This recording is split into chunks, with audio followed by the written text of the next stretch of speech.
Menteri Hukum dan HAM Menkumham, Yasona Lawli menepis anggapan bahwa pasal 100 Kitab Undang-Undang Hukum Pidana KUHP baru diperuntukkan menghilangkan vonis mati Ferdy Sambo. Politikus Partai Demokrasi Indonesia Perjuangan (PDIP) itu memastikan penggodokan materi KUHP baru telah dirancang sebelum kasus Ferdy Sambo bergulir. "Aduh, itu pasal 100 KUHP, dibahas jauh sebelum ini kasus Ferdy Sambo," ucap Yasona di Gedung Merah Putih Komisi Pemberantasan Korupsi KPK, Jakarta Selatan. Adapun dalam KUHP yang disahkan pada tanggal 6 Desember tahun 2022, disebutkan hakim menjatuhkan pidana mati dengan masa percobaan selama 10 tahun. Hal tersebut terdapat dalam pasal 100 Undang-Undang Nomor 1 Tahun 2023 tentang KUHP. Yasona menerangkan percobaan hukuman 10 tahun untuk terpidana mati sudah ada sejak lebih dari 10 tahun lalu. Ini ketika pasal mengenai pidana mati diuji ke Mahkamah Konstitusi (MK) pada 2006. Saat itu putusan MK 4/5. 5 hakim setuju untuk mempertahankan pidana mati, sedangkan 4 hakim setuju pidana mati dihapuskan. Dalam putusan itu MK mengeluarkan pertimbangan yang bersifat mengikat atau ratio decidendi, yakni pidana mati patut dipikirkan untuk memberikan percobaan hukuman 10 tahun. Jadi, itu berdasarkan keputusan Mahkamah Konstitusi, pelaksanaan hukuman mati itu tidak absolut, jadi harus ada kesempatan, kata Yasona. Jadi, bukan berarti, jauh sebelum Sambo sudah dibahas, gila saja cara berpikirnya, udah aneh saja, tambahnya.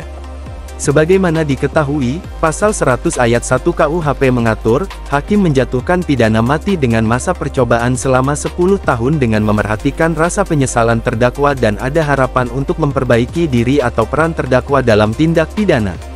Namun dalam pasal 100 ayat 2 dijelaskan, pidana mati dengan masa percobaan sebagaimana dimaksud pada ayat 1 harus dicantumkan dalam putusan pengadilan.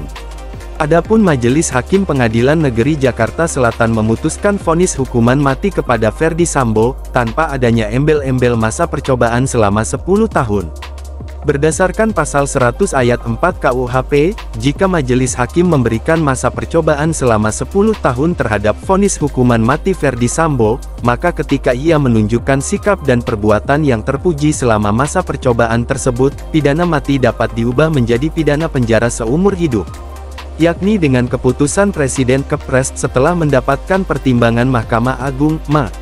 Pidana penjara seumur hidup sebagaimana dimaksud pada ayat 4 dihitung sejak keputusan Presiden ditetapkan, tulis pasal 100 ayat 5 KUHP.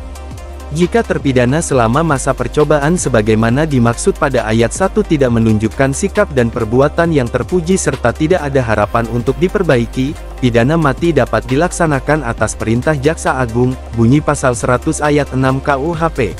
Disahkan pada tanggal 6 Desember tahun 2022, disebutkan hakim menjatuhkan pidana mati dengan masa percobaan selama 10 tahun. Hal tersebut terdapat dalam pasal 100 Undang-Undang Nomor 1 Tahun 2023 tentang KUHP. Yasona menerangkan percobaan hukuman 10 tahun untuk terpidana mati sudah ada sejak lebih dari 10 tahun lalu. Ini ketika pasal mengenai pidana mati diuji ke Mahkamah Konstitusi (MK) pada 2006. Saat itu putusan MK 4/5. 5 hakim setuju untuk mempertahankan pidana mati, sedangkan 4 hakim setuju pidana mati dihapuskan. Dalam putusan itu MK mengeluarkan pertimbangan yang bersifat mengikat atau ratio decidendi, yakni pidana mati patut dipikirkan untuk memberikan percobaan hukuman 10 tahun. Jadi, itu berdasarkan keputusan Mahkamah Konstitusi, pelaksanaan hukuman mati itu tidak absolut, jadi harus ada kesempatan, kata Yasona. Jadi, bukan berarti, jauh sebelum Sambo sudah dibahas, gila saja cara berpikirnya, udah aneh saja, tambahnya. Sebagaimana diketahui, pasal 100 ayat 1 KUHP mengatur, hakim menjatuhkan pidana mati dengan masa percobaan selama 10 tahun dengan memerhatikan rasa penyesalan terdakwa dan ada harapan untuk memperbaiki diri atau peran terdakwa dalam tindak pidana. Namun dalam pasal 100 ayat 2 dijelaskan, pidana mati dengan masa percobaan sebagaimana dimaksud pada ayat 1 harus dicantumkan dalam putusan pengadilan.